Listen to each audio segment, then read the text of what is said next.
Okay, I have a question. How does borrowing money result in a positive NPV? Yeah, so we have a slide about that actually. Yeah, so this is our entry for recommendation number 1. But as you can actually, I don't understand. Yeah. I'm not a numbers person, so just talk me through the logic. Or talk us through the logic. So now we can see for the investing activities, we use lots of money from the positive cash flow, the operating cash flow, right? And if we borrow the money, so we are giving us more flexibility. So we are not going to use the the positive cash flow from operating activities. We are going to use the borrowing cost to support our investing activities. And that will leave us with cash left over from operations. That's what you're saying. So there'll be cash left over that we're generating at the moment that we won't have to use. That's the idea. Yes. That will then use to service debt. How do we pay back the debt? We assume one of our assumptions is that this long-term debt, so we recovered after the 5-year scenario that we are presenting. Okay. Can I ask about this too much too soon that you seem to think is a problem with our current marketing strategies? I know you focused on our net cash flows being negative so far, but this year we actually generated a net surplus for the first time. Sales are on the way up. Our brand is well established in New Zealand. We seem to have all the right indicators about Australia. I don't understand why we're pulling back on our marketing strategies, and some of the things that you say here just tend to be, or seem to be, absolutely opposed to what we've done so far. Reduced product depth. Well, one of the reasons we've managed to sort of increase these route sales is because we have diversity, and so we can get more fridges into more places. Make our product cheap and everywhere. We want our product to be a high quality product that, you know, attracts price premiums in the marketplace. Can you understand how this is going to improve our profitability and cash flows? We looked at it as in, you're a young company, just in the growth phase, and by taking on so much, by wanting to expand to South Korea and Japan, once you reach maturity, what are your alternatives? So it just sort of limits your expansion opportunities later on. So we think that it should be sort of like a gradual attracting price premiums and having a high quality product and product diversity, that negatively impacts on our growth opportunities? We don't assume that quality has to be a trade-off against price. The customers think that. Yeah. So if I sell a thing of orange juice for 80 cents for a half a litre versus $3, in the absence of other information, a customer will use that price as an indicator of the premium nature of the product. So I think you can have low costs and have a premium product, but you can't have low prices and a premium product, because what's the point of having a premium product?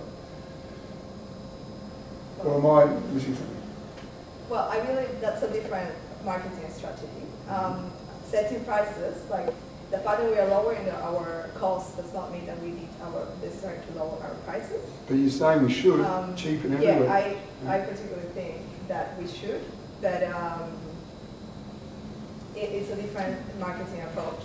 It's very different. Very different. If we're cheap, if we're cheap and everywhere, how do we compete with the big players who will always be able to produce at a much lower cost than we can? So Coca-Cola and Golden Valley will always have economies of scale that we won't be able to tap into.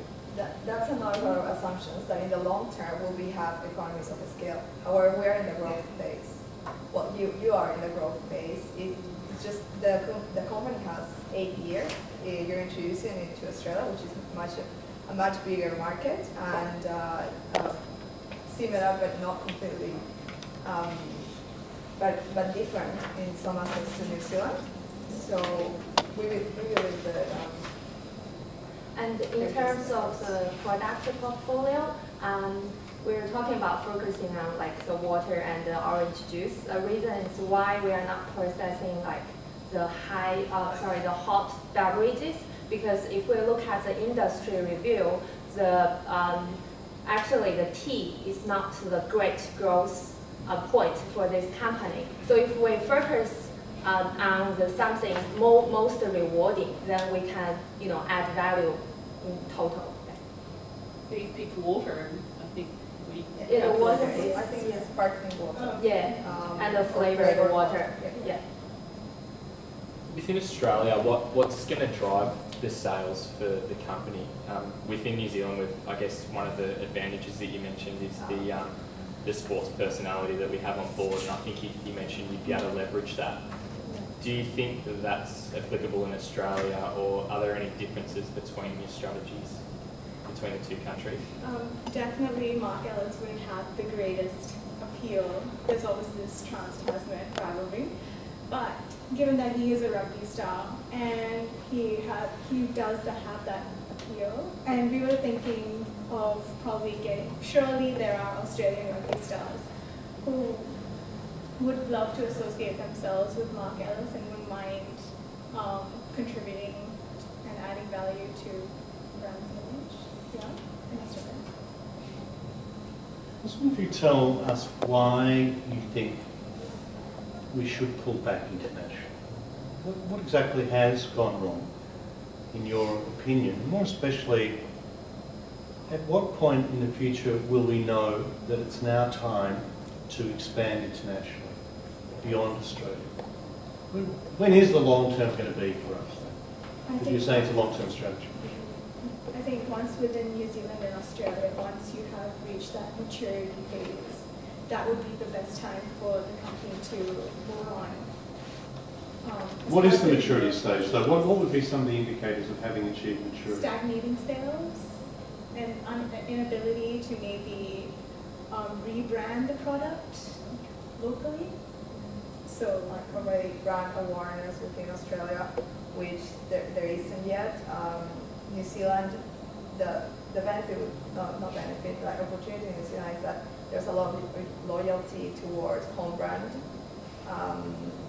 labels. So I think that's something you need to build up in Australia, loyalty towards Charlie's products.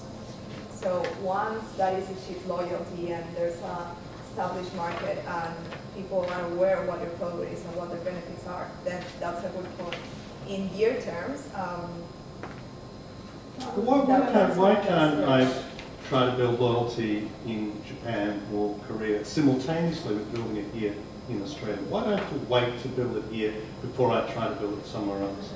Our main point is that you have to establish well in New Zealand and in Australia, because your company started generating profit only the year ago, only 1 year ago of the year, and you got a lot. You don't have enough cash right now to do all of this marketing, promotion, products, and that's it. So, to our opinion, because of your lack of the cash, you firstly now you have to reduce the marketing expenses right now and concentrate only on the market. There's been some discussion at board level with us approaching, perhaps through a bank, perhaps through you guys, Coca-Cola Remington, and actually asking or sussing them out as to whether they'd like to acquire it. Did you consider that? Well, what are your feelings about that? Given that we're unable, your argument is that we're unable to fulfill our growth opportunities. One way to realise that for our investors. I think growth is good. Like you already bought the factory in Australia, so growth in Australia is definitely an asset.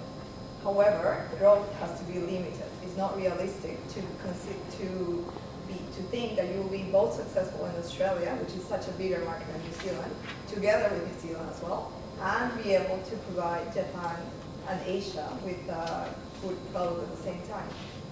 So it will be an option for Coca-Cola to acquire you, but I think it will depend on the strategy, whether you want to stay, with the organizing the business, or would you like just to be part of Coke, which is such a big? It's a multinational, and as you've already established yourself as a local brand, one that consumers have grown to love, 94% consumer awareness. If Coca-Cola does buy the company off, it's going to change the whole base of Charlie's Group. You can't market it as a local thing. And Mark Ellis's part of your company would not be so much of a drawing factor. And in fact, people would just treat it as any other. Thanks very much. Okay, thank you very much. I'm going to relax now.